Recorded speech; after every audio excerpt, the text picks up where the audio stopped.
We're here with Lyon Woodstock and we're at the tremendous Leicester Unity Gym. It's a fantastic facility you've got here. Yeah, it's a wicked gym. It's got a really good energy and vibe to it, do you know what I mean? Like, for me, when I come in here, it feels like, I don't know, like, you ever been to like a sacred place, like a church or like a mosque? When I come here, that's what it feels like for me, do you know what I mean? It's got that type of energy, that type of feel every time I come in here. I was talking to your trainer Hudge earlier on, and he sort of said it is a kind of a spiritual type place. It is like, if you're a big believer in like the energies, frequencies and vibrations and like the powers of the universe and that, when you step in here and your receptors are open, you will feel the energy. It hits you when you come in here. There's been times I've been in here myself, like on my own. I've been hitting a bag, and I remember one time I was working on the uppercut bag down there. I'm not even chatting crap. And you know the bag in the far corner down there, it just started swinging on its own. Like, trust me, there's a lot of energy in here, and you can feel it. Before we get down to the real business, you've told me in the past, and I think it's a nice story, is how this all came about. You were being a rampaging little Leon around Beaumont Leeds, and I remember you saying, but Hudge came and identified you at another youth club, and he came up with this sort of tremendous or terrific little philosophy about stroking something. Can you tell the story? Well, I was like, I think I was 15, just about to turn 16 at the time. It was like the summer holidays, because my birthday's in August, so the summer holidays we had off. Like, I just finished school, and after the summer holidays I was gonna start college. So I was 15, just about to turn 16, and I was at a youth club just doing like a activity boxing thing, really, because I always wanted to box. It's just never really been. I never really had the access to go to travel to any gyms or to train anywhere, really. So I used to train at the youth club, and I remember he came in, and like, I remember it so like vivid. Like, he just came with his bald head and his goatee beard. And I remember seeing him, but I didn't really know who he was. I used to see him around like the estate, do you know what I mean, with his two massive Alsatians. But I never really knew much about him. I saw him come in and he was talking to the guy who owned the youth club. His name's Hits. And I overheard them talking about boxing. And I was like, obviously one of the ones that was quite eager and into it at the time. So Hits introduced me to Hudge and spoke a little bit, not too much, because I think they was like having a kind of meeting or something. I don't know what it was to do with. So I went back training and that. And then when I came out, I seen him and I stopped him. I was like, oh, so like, when and where is this gym going to open? Because I've been wanting to box for so long. And then he was explaining it to me, told me the story behind why he wants to open the gym, to do with his brother and that, and how he wants to open it in memory of him and just do something substantial, like in memory and name of his brother. Because obviously, like, I think his mum was saying something about having a park bench or something, and he was just like, a bench. Like, that just don't equivalate to what my brother meant to me, do you know what I mean? So he says, I want to do something big. And he says, I know there's a world champion in Beaumont Leeds. And he's like, I'm looking for him and I know I'll find him. And he says, if there's a warrior inside you, he says, I'll stroke that warrior and ignite that flame. And like, them words have just resonated in my head for so long, do you know what I mean? Like, because at that time I was thinking like, yo, that could be me. Like, for the first time in my life, I actually thought I could actually be something or someone.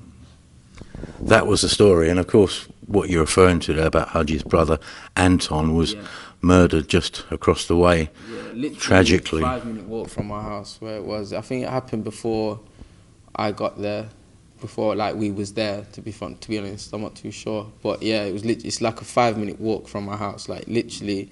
There's a gate like near my house that never used to be there, so you could literally just walk through there, and that's where it was, the set of flats that was just right next to my house. Crazy. And Hudge has opened this gym for the community in his brother's memory, and he actually told me earlier on he's actually opening a cafe next door, which he's going to call Anton's as well. But the work, apart from with yourself and CJ, with the pros, I mean, the work that goes on in the evening is quite remarkable. Yeah, definitely. Like, well, we train about 2 to 3 times a day. Do you know what I mean? That's excluding runs that he will tell us to do. But yeah, so we'll train here in the morning. Then midday, like if we've got a fight coming up, we'll probably come back down again, middle of the day, go back home, rest. Because I literally live 2 minutes from here. It takes me 2 minutes to walk here, a minute if I sprint real quick. But yeah, so come back down, train again, go home, rest again, then come down and even train again. So my life literally just revolves around training, resting, training, resting, training, resting, training, resting. And then while I'm at home, I'm self-educating. So it's always learning. Hajj is not only sort of turning the lives of young people around, he's also developing national champions from this gym, isn't he? You know what? Like, our amateur record when we first started was insane, absolutely insane. Like, I should have got a national title. I got to the finals. The guy I fought, I think his name was Muslim Saeed. He was trained by Sid Khan, I think. Obviously, he was well known in the establishment. We just turned up out of nowhere and just, like, my first 10 amateur fights were all KOs. That don't happen, do you know what I mean? But I thought it was normal at the time because all I ever used to watch, I didn't ever watch an amateur boxing fight, like, when I started. All I watched was pros and people normally get knocked out. So I thought it was normal until people started to react to me like, "What, did you knock that kid out?" Or when I'd knock them out and get out, they'd be like, "Yo," like. So obviously that's when I thought like, "Oh, this don't happen and it's not normal." But yeah, our amateur record was crazy, man. I think we only lost like a handful of times. I think we had like 70 fights and lost like 5 of them, and a lot of them were dumb decisions. Like I said, I got into the national finals and I dropped the kid 3 times. This was before the 10-8s came into amateurs. It was just a point system, so I dropped him. That would only count as 1 point. Do you know what I mean? I dropped him 3 times, and they gave him the decision. I was just like, what? They said they gave it to him on style and leading off. I was thinking, what was he leading with? I've put him down 3 times. So in my head, I won. Do you know what I mean? My butt didn't touch the floor once. So I was like, oh, fine. It is what it is. Are you now the sort of head boy of this gym, and sort of your experiences are providing an example for and what can happen for all the kids that are coming in the evening? I wouldn't say I'm the head boy. I feel like it's more of like a team thing with all of us, do you know what I mean? All together, it's like a unit. We're like a family, do you know what I'm saying? Like, obviously I've got a family, but the background that I've had, it's been like, I've had quite a broken family, do you know what I'm saying? But we've got by and we've got through and we've got to where we've got to. But being here is the first time I've ever experienced what a true like family feels like, what true genuine love feels like. Do you know what I'm saying? Not that my family don't love and care about me, but it's different. Do you know what I'm saying? I don't think there's quite a few people that won't understand that or get that, but that's probably because they're not in the situation that I'm in. I know my family loves me, but it's different. There's a whole different take on it. So like being around CJ, because he's got quite a close-knit family, and when he'd fight, I'd see his grandma, his uncles, his this, his that, his this, and then like sometimes no one would turn up to watch me fight. Do you know what I'm saying? So it was just like, yo, like, what would that have been like? Do you know what I'm saying? So then obviously being here, it shows me what that's like, having people that just unconditionally love you no matter what. They'll be there for you no matter what. If I ever needed to talk to anyone, I could talk to Paige. She's like my sister. I could talk to CJ. It's like my brother. We've got Zach down here. We've got Brad. Like, we're just all one big, tight family. Do you know what I'm saying? So it's nice, man. It's nice. It's moulded me into the man that I am today, especially alongside Hudge. He's just like my little sensei. Tell me about this self-educating. What are you up to? Well, as you probably know, I'm a very spiritual person, and I've always been highly interested in raising my conscious mind and being the best version of myself. So I'm always looking and trying to find a way to always reconnect to my higher self, because I genuinely believe that we, all of us, every single one of us, we are all the creator. Do you know what I'm saying? We always refer to this mystical force as God or this or that. I believe it's us, and I feel like we've came down here to experience life in a different sense, because if you can create and do and be anything, I feel like sometimes you'll lack appreciation for certain things. So I feel like we created this life to experience the human essence. Do you know what I'm saying? To have feelings, to have emotions, to want for things and not be able to have or create them whenever we want them. So that's what I feel like this is. So I'm always just trying to learn and extend my mind to the limit so I can see how far it can go, to be honest. What does that involve in practical terms? A lot of reading, maybe? Yeah, I do a lot of reading, a lot of research. I'm always taking in information, whether it be in the gym or at home. I'm always learning, always. Because like I said, my number one goal above all and everything, above boxing, above being a father, above everything, is just to be the best version of myself. Because once I do that, everything else just falls behind it anyway. Then from being the best version of me, I then be the best dad that I can be. I then can be the best boxer I can be. I can then be the best son that I can be. And it just, list goes on. So my #1 goal is just to be the best Lyon Woodstock. Now, of course, the principal reason we're here, of course we want to see you anyway, but your fight against Zelfa Barrett for the vacant Commonwealth title has been announced. I mean, that's some fight, isn't it? Yeah, it's a great fight. I can't wait. To be honest, I've been looking to fight Zelfa for a while, to be honest, because it's a good fight, and as you know, I like getting in these big fights, and I don't feel like a lot of fighters do really enjoy it, or they're wary of it, or this whole got to keep my O malarkey. I think it honestly needs to stop. And if I'm to be the fighter to make other fighters understand, like, it don't matter. Like, I lost to Sharp, so like, what's it done? I'm still Leon. I'm still me.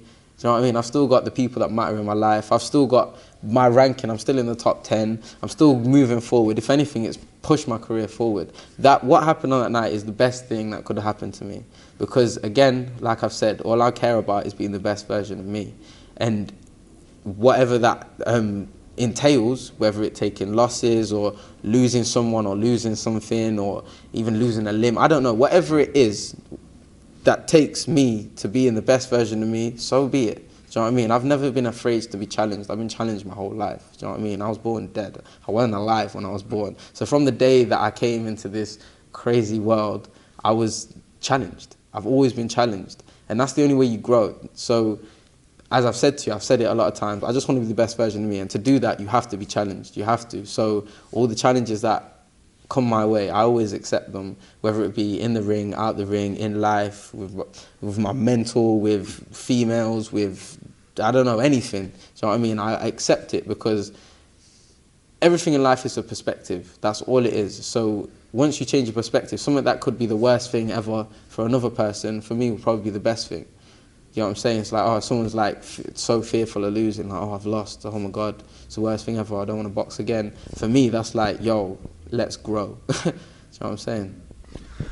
Yourself and Zelfa have both taken a loss, and guess what? Here you are, back in another big fight. I mean, it's just, I mean, the promoters and that keep saying it doesn't matter if you lose, if you lose in a good fight. It does not matter, honestly. Like, I want to send out a message to a lot of like professional boxers, like a lot of you out there. It don't matter. Take these fights. You know what I mean? This is our job. We're entertainers when you look at it. Do you know what I'm saying? If you truly believe in yourself and think that you can be something, test yourself. Put yourself in with these fighters. If you pick up a loss, go away, learn, come back. Back in the day, Ali, Hagler, Hearns, they was all doing it. Look, they was picking up losses. It don't matter because they was always being better. That's why we look at them as the greats. Why do we tag them with this great image? It's because of what they've done, but no one's willing to do it now. They overcome adversity. There you go. They overcome challenges. That's what it's all about. And then we need to, fighters today need to be put in these situations. Again, and if I have to be the fighter to do it, listen, if I finish this year with 5 losses, I wouldn't care. Honestly, like, I don't know if people think I just say things for a reason or whatnot. I never do. I say this all the time. I don't say things for decoration. If I say it, it's because I mean it. I'm not a good guy or a bad guy. I just say what it is and what it's meant to be. That's how I've always ran things, always. Yourself and Zelfa have been kind of linked to a fight for quite a while now, probably because you were 2 red-hot young prospects, both coming through the Frank Warren ranks.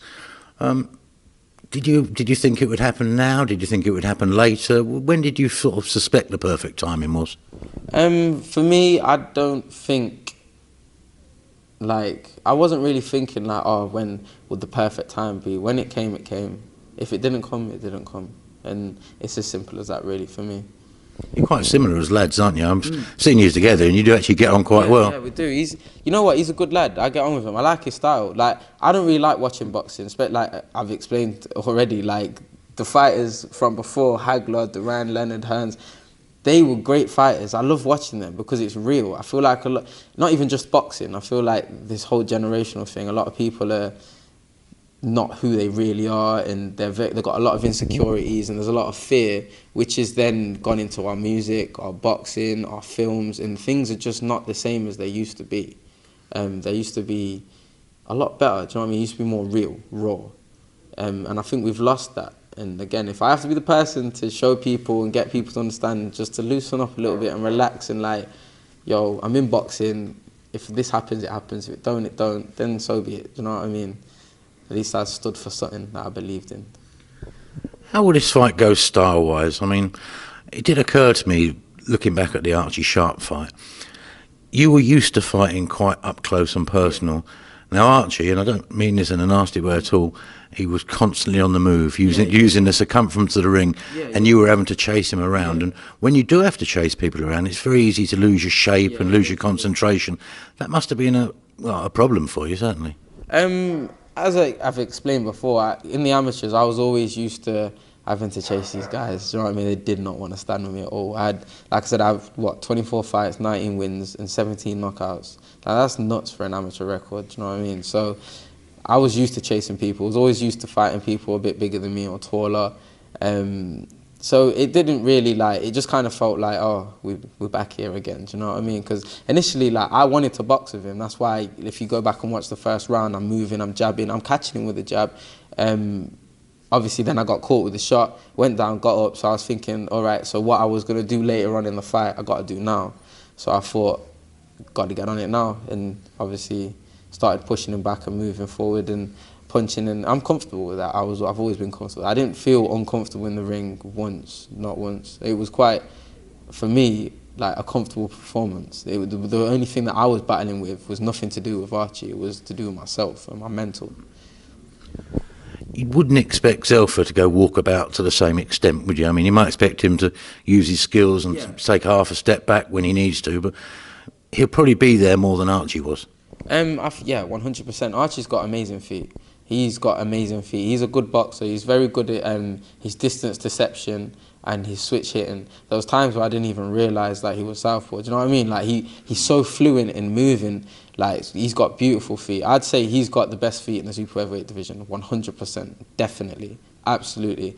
So I see Zelfa like moving around as well, but he's a little bit more aggressive. So yeah, he's going to be there to hit.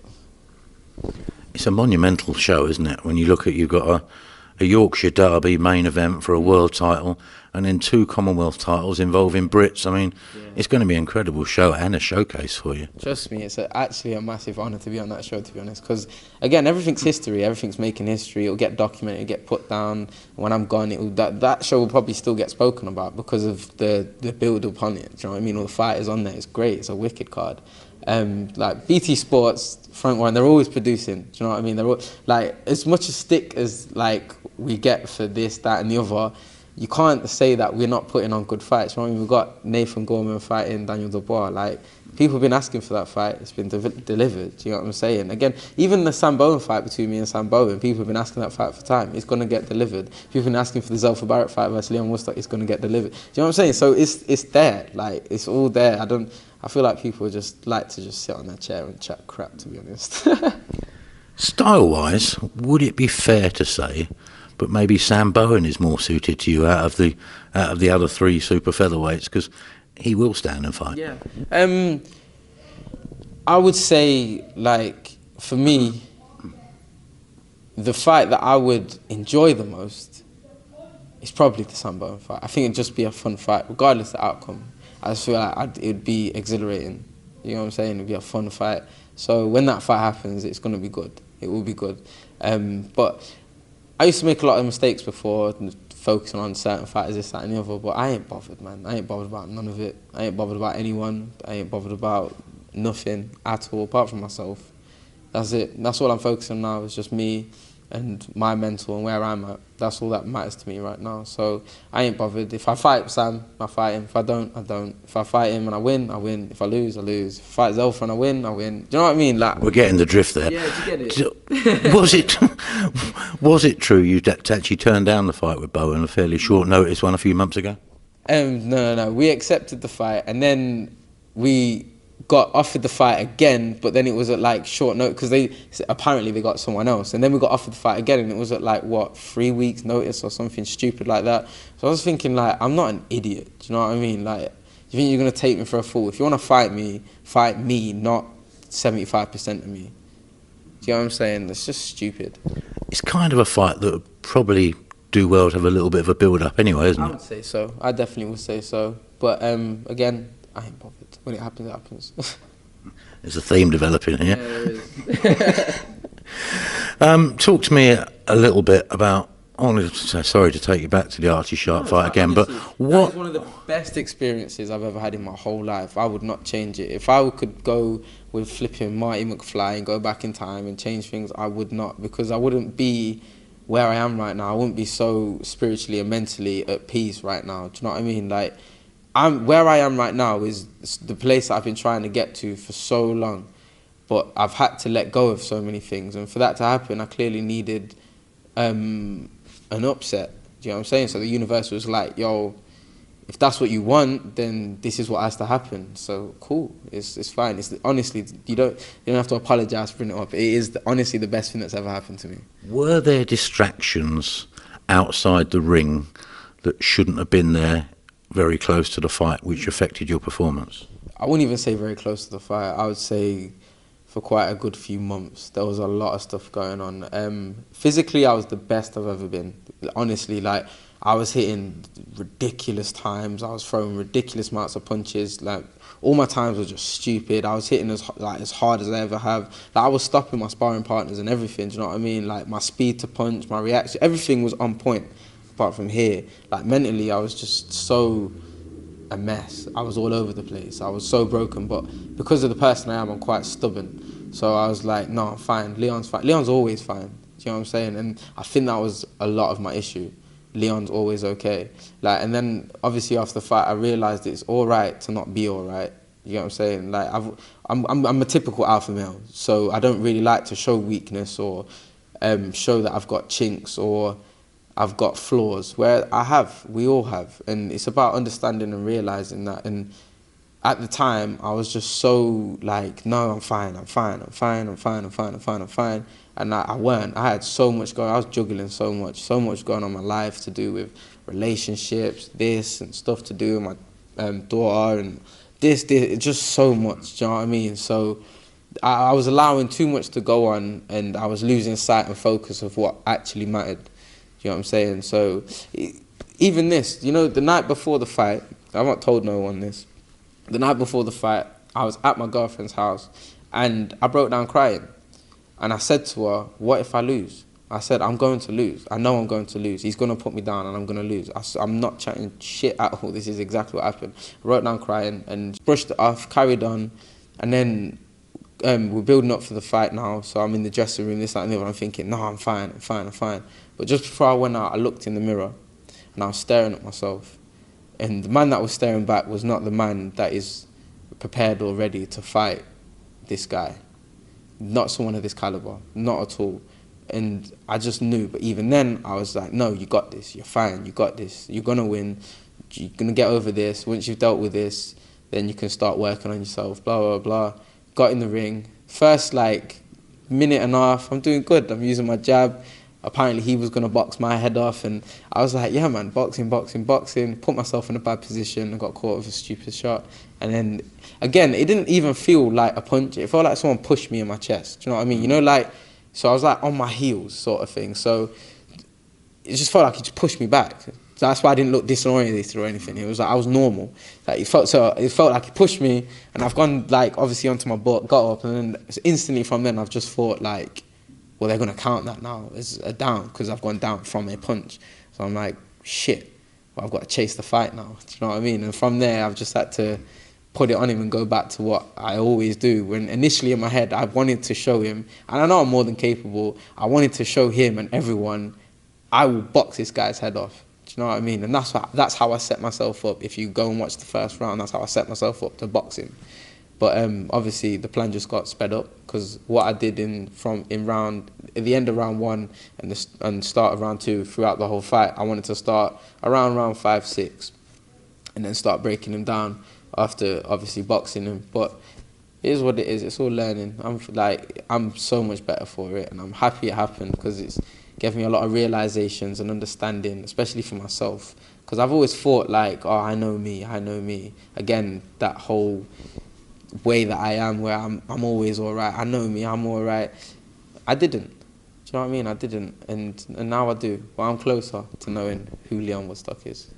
Did the fight serve to do a bit of personal life housekeeping for you, if you like. And I'll explain what I mean. Yeah. You were Lyon Woodstock, unbeaten WBO European champion, probably attractive to the local female population, and almost certainly attractive for young lads to be seen with, to hang around with, to have you in their cars, a little bit of a local celebrity. Now, and I think Hudge would probably agree, that being in that sort of situation is not an ideal build-up to a fight. Now you've had the defeat, has it sort of done a little bit of housekeeping and tidied things up for you? I think, like, to be honest, the reaction I got from people, fans and supporters, like, blew me back, to be honest. I didn't expect it. I kind of expected people to lose interest or think like, oh, he's not as good as, he's been made out, or this, that and the other. And because obviously there was a lot of second guessing with myself as well. Do you know what I mean? So I was thinking like, oh, obviously people are just gonna not be interested now. But the complete opposite happened. Like, my followers jumped up. Like, people like messaging me like, yo, like, fucking warrior. Do you know what I mean? Like, that was a wicked fight. And obviously then I got in the nomination for Fight of the Year again. And so it was just like, yo, what the hell? But for me, like, it taught me like who I don't need to be around, and who I do need to be around, and who and what I don't need in my life, and who and what I do need in my life. Do you understand? Maybe that focus. Yeah. It made me understand, like, me and what Leon needs more than anything. Hudge said it's, you say it's the best thing that happened to you. I mean, he certainly agrees with that. He said if that hadn't happened to you, then maybe the two of you, you know, might not have carried on, or might not have, you know, been as good as you were. Yeah, exactly. I feel like, because I feel like I lost my way a little bit, and I feel like I ruined, at the time, I feel like I damaged and ruined mine and Hudge's relationship. And that's the one relationship in my life that means the most to me, because he's done the most for me. Like, he puts me before his own, like, kids sometimes, you know what I mean? His own family sometimes. Like, he puts so much time in, so that, more than anything, like, because when I got out of the ring, like, I was really upset, and I weren't upset because I lost. I wasn't upset because of that. I was upset because I let the man down, the one person in my entire life, all 25 years that I've been here, that genuinely believed that I can be something great. So it really hurt. It hurt a lot, and I just wanted to put it right. And for a while, even like after I came back to the gym and that, things were still, like, I could feel it. Do you know what I mean? Again, I'm a big believer in the energies. I could feel the energy, but he still kept me there. He still kept me there. He'd still talk to me. He'd still be there for me. And obviously it built up from there. And then he started to see that I was starting to act different. I was starting to come right. I was starting to be the person I should have been. Do you know what I'm saying? So he started to see that I was correcting my ways. I was putting things right. And then I started to see and feel everything go back, and probably even exceed how he was before. Do you know what I mean? Because I love that man to bits. I'd do anything for him. I genuinely would. So it meant a lot to get that back. So I'm more than ready for this fight. As long as I've got Hudge in my corner, I don't believe there's a person on this planet that can beat me. Did the unbeaten Leon, sort of local celeb, need taking down a peg or two? Of course, 100%. I feel like we all do. We all get to points in our life where we start to lose focus or lack of appreciation for certain things in life. It's a natural human flaw that we have, unfortunately. But these things need to happen. A lot of people, they'll push things under the carpet or try and ignore them, or think like they're getting hard done by. Whereas me, like I said, I'll always accept challenges, and I'll always use it as an opportunity to grow. So to answer your question, yeah, I think that I needed that. I think we all need that sometimes, all of us, to keep moving forward again, to be the best versions of ourselves. If we can get past the you don't care about this, that or the other about losing, do you firmly believe that you are the best of the British super featherweight pack, the pick of the litter, if you like? I believe I will be. Once I've gone through these experiences that I need to, once I've fought Zelfa, once I've fought Bone, once I've done this, this and this, whatever outcomes be, once I'm done with that, I genuinely believe I'll be the best in the British rankings, and then after that I'll definitely take over the world, 100%. But it's all a process. It's all a process. That's why I'm not too phased or bothered by too much, because I know what the end goal is. That's all that matters. Whatever happens on the way, whatever I pick up on the way, it don't matter to me, because all I'm travelling to is B from A. And yeah, that's all I really care about. So your ideal sequence of events would obviously, if you overcome Zelfa, move on to Sam, and then potentially put it right against Archie. Yeah, Would that be the ideal one? Yeah, I would like to fight him again, 100%. Like, again, like I said, physically I was the best I ever was. Mentally, I was absolutely a mess. But and I did an interview not too long after it. I think I don't know if you've seen it, where I think the headline was like, boxing's 95% mental and 5% physical, and I cannot stress that enough. Believe me, from past experiences, there's been times like in the amateurs where I've got in the ring, like physically probably not as good as I should have been. I didn't do the runs I was meant to do. Like, I was young, do you know what I mean? I was 18, 19, I thought, I don't need to do that, I can knock people out. Stupid arrogance, petulance of youth. But yeah, I was just like, I wouldn't do some runs I should do, I would say some, a lot. Like, I probably wasn't physically as fit as I should have been. But I had one thing that a lot of people don't, and that's genuine will.